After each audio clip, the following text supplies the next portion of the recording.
Well, good afternoon, everybody. Thanks for coming to this minimal access session. And let me just see.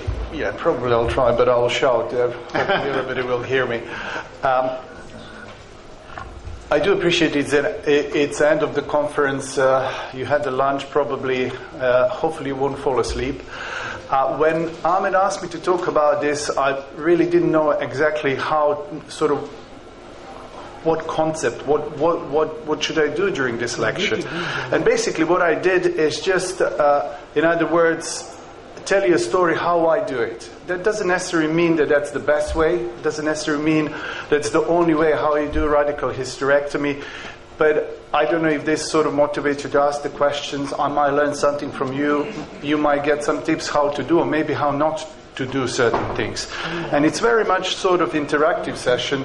Then please feel free to interrupt me and ask the questions while I'm doing. There's a lot of pictures. Hopefully you won't fall asleep. Not strictly technical considerations, but just to start with a few things which are related to radical hysterectomy. First of all, before I start, just to say there's a couple of types of radical laparoscopic hysterectomy. What I will be talking to today is this total laparoscopic radical hysterectomy. You have a laparoscopically assisted radical vaginal hysterectomy, better known as a shouter, or you have a vaginally assisted radical laparoscopic hysterectomy, which means you will do a uterine cuff from the down below, and then you will proceed with a laparoscopic bit. What I'm going to talk is a procedure we do in our institution. It's a total laparoscopic hysterectomy. And to be honest, each of these previously mentioned procedure has its own role, but we can talk about that later. What are the indications? They're quite wide in literature, ranging from stage 1A2 with adverse prognostic factor, grade 3, when you need to take a little bit of parametrium, to the stage we use in our practice. It's a 1B1, but we sort of limit to the tumors less than 2 centimeters, plus minus. Why? I know that I'm sure a lot of better laparoscopic surgeons than me, but I found if I need to be more radical for a bigger tumor, I'm more radical doing it open surgery. Although you sort of hear other laparoscopic surgeons saying that I can be more radical laparoscopically, I can't.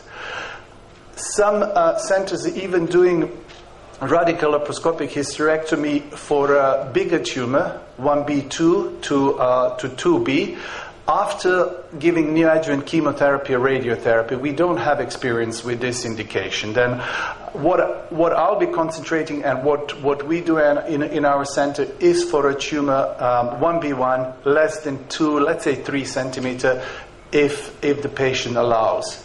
It's very important case selection. What that means, we attempt. Occasionally, if the patient had a previous abdominal surgery, we would proceed. Certainly we'd proceed if they had like cesarean section or appendectomy, but if they had colectomies and any major and especially multiple abdominal surgery, probably will bail out and go for an open procedure. Just to say that there is enough evidence in literature to say now, after sort of 20 years of developing of this procedure, that it's equally effective in terms of oncological outcome than after you mastered, after you sort of gain expertise in this procedure. These patients do not do any worse than for open radical hysterectomy. What are the advantages? Ahmed nicely pointed out what applies for robotic, applies for a laparoscopic. Intraoperative complications are similar or the same with open, but they benefit in postoperative complication. There's less bleeding during the surgery, but after that it's much less wound infection, much less thromboembolic episodes or chest infections. Right, technical consideration. I think do not improvise with the laparoscopic surgery. I think that if I were to sort of send one message from this podium, is really laparoscopic surgery requires some minimum technical considerations in terms of equipment and your instruments you use. This is a theatre I work in. I don't think you necessarily need to have integrated a laparoscopic theatre. I'm very fortunate to work in this environment. This is Olympus Alpha 1 theatre. But at least minimum is to have a high definition camera. You ought to really have two screens on each side of the patient, one for assistant, one for you.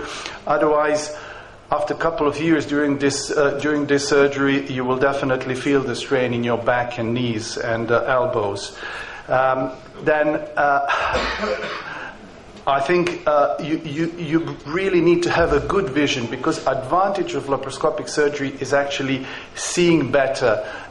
What you sort of lose in a touch sensation, you gain with superior visualization of the operating field. What has changed the safety in laparoscopic surgery in the last 20 years is this energy sources. French actually do most of their surgery with monopolar and bipolar, and it's perfectly doable. However, it's fair to say that these modern energy sources have made this surgery much safer. What we use is a Thunderbeat platform, which has advanced bipolar, blue button, and has a pink button, which is actually harmonic energy. Advantage of that is actually you can coagulate and gives you better hemostasis, and you can cut with the harmonic energy. Harmonic scalpel, it uses ultrasonic energy. It's very good in dissection and cutting, but not that good in actually giving you good hemostasis. And the ligature, which utilizes a bipolar energy with a knife in the middle of the instrument. I won't talk much about the instruments, but what I found very useful in the surgery, it's right graspers, Johann on your left-hand side, which is atraumatic, and it's very good for handling the tissue, and Maryland graspers, which is particularly useful when you tunnel the ureter. And you need to have a right needle holder, because at the end of the surgery, after 2 to 3 hours operating, the last thing you need when you come to suturing vagina, when you struggle, then right choice of needle holder does help. What I think it's very important in total laparoscopic hysterectomy, and specifically in a radical hysterectomy, it's the right manipulators. The various types on the market, I don't have shares in any of them, but what we use, it's a McCartney tube.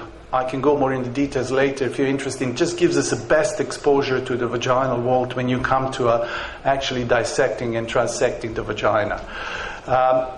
Disadvantage, it is it's not reusable. It is for single use, and it is pretty expensive. This one tube costs around 80 to 100 pounds. And if you use, I know not every institution can afford that.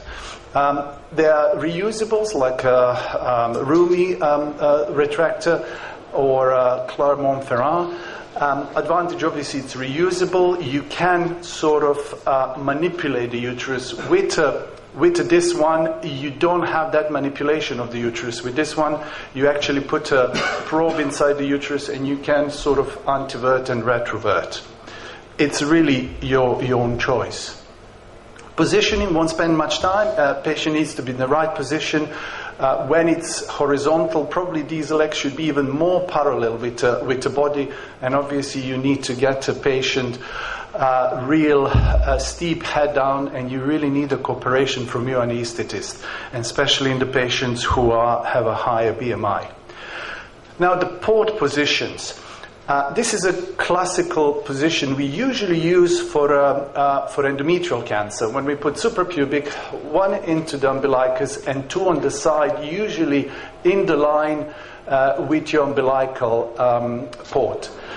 Having said that, when we do radical hysterectomy, I prefer actually to put this port slightly higher up, and I add one more port here, just almost in the level with suprapubic. Why is that? me personally struggle with dissecting the left ureter. I can't tell you why. Then I find much easier if I stand on the left-hand side of the patient and have my scissors in this port higher up and the other and my grasper below. Sometimes you need to put this port above the umbilicus, especially in the patients who have a very short distance between the symphysis and the umbilicus. Sorry, this doesn't seem to work all the time. Now, as soon as you get in, you need to get your bearings.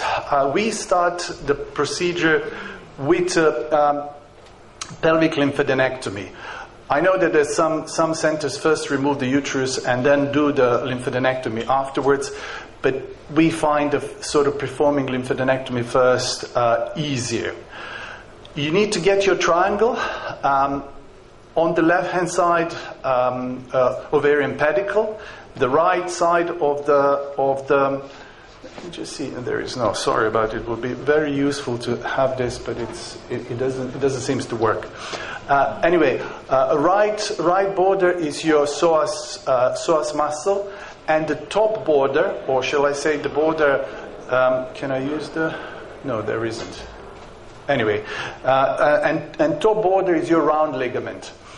That defines the retroperitoneal space you're going to open, and we open the retroperitoneal with a sort of monopolar diatemy hook, going parallel to the round ligament at the top, like an inverted letter of T, and then extending the incision along the ovarian pedicle. Developing the spaces, we develop the spaces partly with the sharp and the blunt dissection.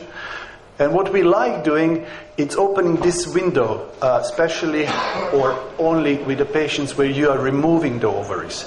And basically, you know that the ureter is pushed down, open the window, and that way you've exposed your ovarian pedicle for a safe transection. And on the right-hand side, you have a psoas muscle and obliterated hypergastric. Now, lymphadenectomy, just to confuse you, on the previous picture, it was a right side of the pelvis. On this picture is the left side of the pelvis. Again, you're working in that magic triangle, as I would call it. At the top is a round ligament. Your medial side is defined by ovarian pedicle and obliterated hypergastric. On the left-hand side, psoas muscle with the genitofemoral nerve. It's really pity we can't get this working. It's bringing some. Okay. Sorry? She'll be back with one in a minute. Okay. And then obviously you have iliac vessels right in the middle, and the obturator nerve with obturator vessels at the bottom. And you then sort of clear in our lymphadenectomy, what we perform for cervical cancer, we clear all the fat tissue in the lymph nodes, anything lateral for obliterated hypergastric, which you can see on the sort of right-hand side, clear the obturator fossa, iliacs, external iliacs, and as far as we can safely get to the common iliac. What is the border? I don't think there is a sort of strict rule how high you should go. Obviously, the more you remove, the more lymph nodes you get. But on the other hand, the more lymph nodes you remove, the more likely you'll have a lymphedema or a lymphocyst. Having said that, in the last 6 years, we have changed our practice, and we are doing less and less pelvic lymphadenectomies. We have moved to a sentinel lymph node detection in cervical cancer. We started doing sentinel lymph nodes back in 2003. Between 2003 and 2008, we were doing a sentinel node plus full lymph node dissection. Published that data, analyzed, and in our own cohort we never had a false negative result, and that sort of encouraged us to switch to a sentinel lymph node only. And that's what we are doing now for all cervical cancers less than 2 centimeters. We would do sentinel lymph node only without full pelvic lymph node dissection. And so far we haven't had any recurrence in up to 150 cases. We use technetium, which is a short protocol. We inject 9 o'clock in the morning, do a surgery between 12 and 1 o'clock in the afternoon with a SPECT CT. And you can see on these pictures, on the SPECT CT, you can nicely identify the sentinel lymph nodes on the left and right side of the pelvis.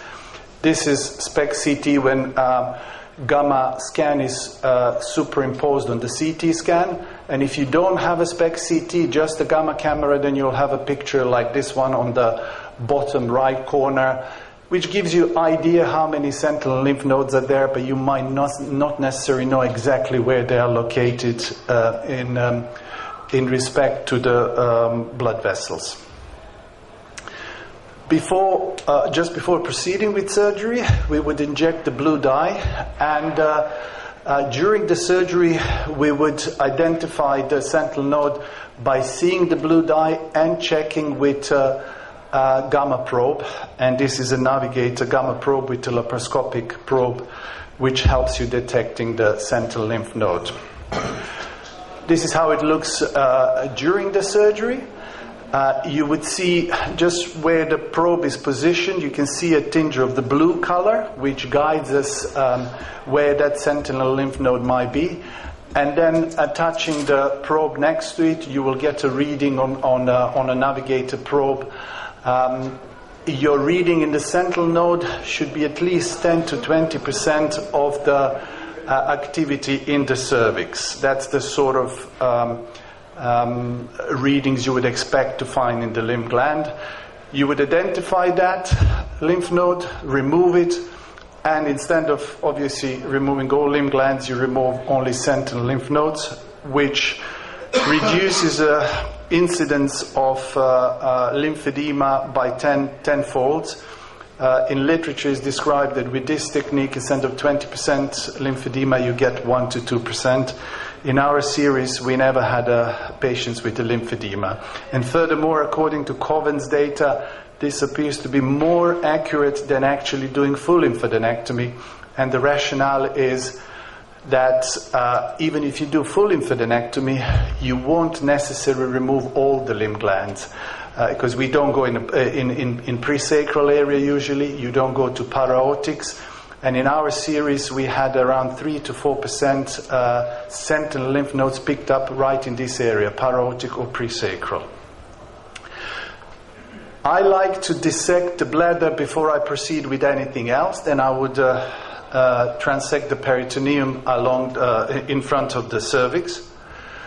And then go into development of paravesical and pararectal space. Just for your own orientation, on the right-hand side, with my instrument, I'm pushing a obliterated hypogastric or umbilical artery.